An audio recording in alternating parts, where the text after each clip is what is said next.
आपण बघणार आहोत साताऱ्यातली बातमी। सातारा जिल्ह्यातल्या त्रिपुटी इथं वडूज आगाराच्या एसटीचा ब्रेक फेल झाला। यानंतर बस चालकाने प्रसंगावधान राखलं आणि एसटी महामार्गाकडेच्या नाल्यात उतरवली।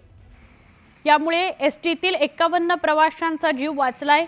या घटनेत प्रवाशांना किरकोळ दुखापत झालेली आहे। यानंतर सगळ्या प्रवाशांनी चालकाचे आभार मानलेले आहेत।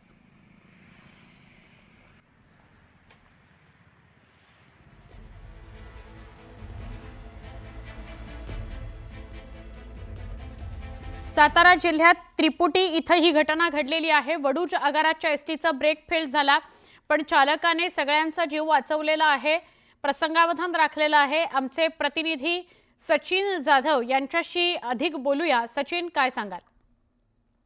सातारा लातूर राष्ट्रीय महामार्गावरील सातारच्या शेजारी जो त्रिपुटी खिंड हा भाग आहे, या ठिकाणी ही एसटी आलेली असताना एसटीचे ब्रेक निकामी झाले। परंतु यामध्ये सगळ्यात महत्त्वाचं, चालकाने प्रसंगावधान राखत खरं तर या प्रवाशांचे प्राण वाचवलेले आहेत। ही एसटी जी आहे ते कडेला असलेल्या नाल्यात त्यांनी घातलेली, याच्यामुळे ही एसटी थांबली, अन्यथा खूप मोठा अपघात झालेला आज आपल्याला पाहायला मिळाला असता। मात्र सुदैवानं जवळपास 51 लोक या एसटी मध्ये होते आणि या सगळ्या प्रवाशांचे प्राण वाचलेले आहेत आणि या सगळ्या प्रवाशांनी बस चालकाला धन्यवाद दिल्याचं सुद्धा आपल्याला कळतंय। नक्की नक्की धन्यवाद, आपण ही माहिती दिलीत त्याबद्दल।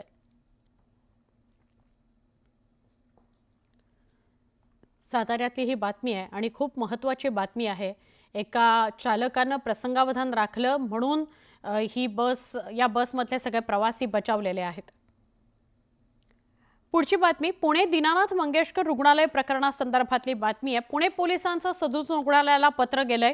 गर्भवती महिलेच्या मृत्यूप्रकरणी माहिती मागवण्यात आलेली आहे।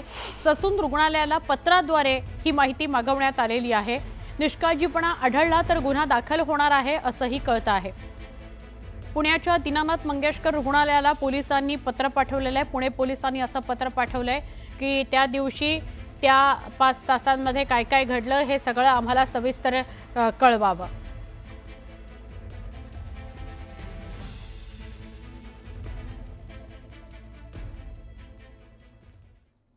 दीनानाथ मंगेशकर रुग्णालयातील गर्भवती मृत्यू प्रकरणी धर्मादाय आयुक्त कार्यालयाच्या समितीकडून चौकशी सुरू झालेली आहे। धर्मादाय सहआयुक्तांसह एकूण 5 सदस्यांची समिती चौकशी करणार आहे। धर्मादाय आयुक्त समितीचा अहवाल येण्याकरता 2 दिवस लागतील। डॉक्टरांनी पैसे मागितले होते का?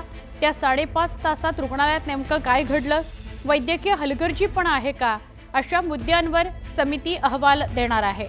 तर माता मृत्यू अन्वेषण समितीचा अहवाल आज दुपारनंतर येणार आहे।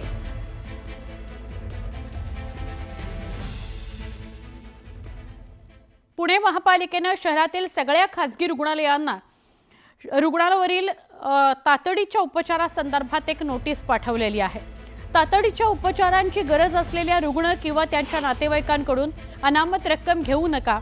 रुग्णांवर पहिल्यांदा उपचार करण्यास प्राधान्य द्या, असे महापालिकेने रुग्णालयांना पाठवलेल्या नोटिशीमध्ये म्हटलेले आहे। पुणे महापालिका कार्यक्षेत्रातील खासगी हॉस्पिटल्स, नर्सिंग होम्स, रुग्णालय यांना संबंधित नोटीस बजावण्यात आली आहे। सगळ्या शुश्रूषागृहांनी रुग्णांच्या आर्थिक क्षमतेचा विचार न करता गंभीर रुग्णांना प्राधान्याने सेवा द्यावी, असं नोटिशीमध्ये नमूद करण्यात आलंय।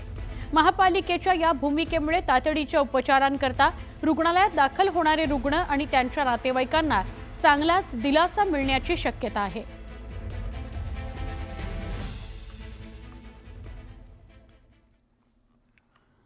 तनिषा भिसे मृत्यू प्रकरणानंतर सत्ताधारी भाजपसह अनेक राजकीय पक्ष आणि संघटना यांच्याकडून दीनानाथ हॉस्पिटल विरोधात आंदोलनं झाली। पण आता या आंदोलनांवरून भाजपमध्येच अंतर्गत वाद चव्हाट्यावर आलाय। मेधा कुलकर्णींच्या कार्यकर्त्यांवर टीका करण्यात आल्यानंतर भाजपच्या पक्ष संघटनेमध्ये वाद उमटला। यावर आता शहराध्यक्ष धीरज धाटे यांनी मेधा कुलकर्णींना बैठकीत बोलण्याचा सल्ला दिलेला आहे। तसंच वाद मिटवण्याकरता केंद्रीय मंत्री मुरलीधर मोहोळ आणि चंद्रकांत पाटील आणि पक्षातील पदाधिकारी, आजी माजी आमदार यांची बैठक होती। या वादाच्या पार्श्वभूमीवर आज तोडगा निघणार का, याकडे बघणं महत्त्वाचं आहे।